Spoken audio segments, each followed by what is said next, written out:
પારડી વલ્લભાશ્રમ નજીક bike slip થઈ જતા ચાલકનું ઘટના સ્થળે મોત નીપજ્યું। પારડી પોલીસે મૃતદેહનો કબજો મેળવી પીએમ કરાવી હાથ ધરી વધુ કાર્યવાહી।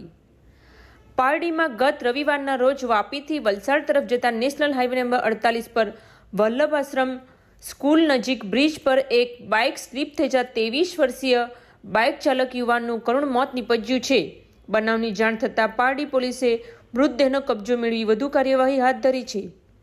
ધરમપુર તાલુકાના રાજપુરી જંગલ ગામ ખોરી ફળિયા ખાતે રહેતા રાજુ અર્જુનભાઈ ભોયા ઉંમર વર્ષ 23 ગત રવિવારના રોજ hero Honda NXG Splendor bike number GJ15AE 5802 લઈને વાપીથી વલસાડ તરફ જઈ રહ્યા હતા। ત્યારે સાંજે 4:30 વાગ્યાની આસપાસ પારડી વલ્લભાશ્રમ પાસેના બ્રિજ પર પહોંચતા તેમણે બાઇક પરનો કાબુ ગુમાવ્યો હતો અને બાઇક સ્લીપ થઈને ડિવાઈડર સાથે અથડાતા તેમને માથા અને શરીરના ભાગે ગંભીર ઈજાઓ થઈ હતી, જેને કારણે ઘટના સ્થળે જ યુવાનનું કરુણ મોત નીપજ્યું હતું। અકસ્માત જોઈ ઊભી રહેલા લોકોએ તુરંત જ 108 એમ્બ્યુલન્સને જાણ કરી હતી। એમ્બ્યુલન્સ દ્વારા મૃતકને પારડી સરકારી હોસ્પિટલ ખસેડવામાં આવ્યો હતો।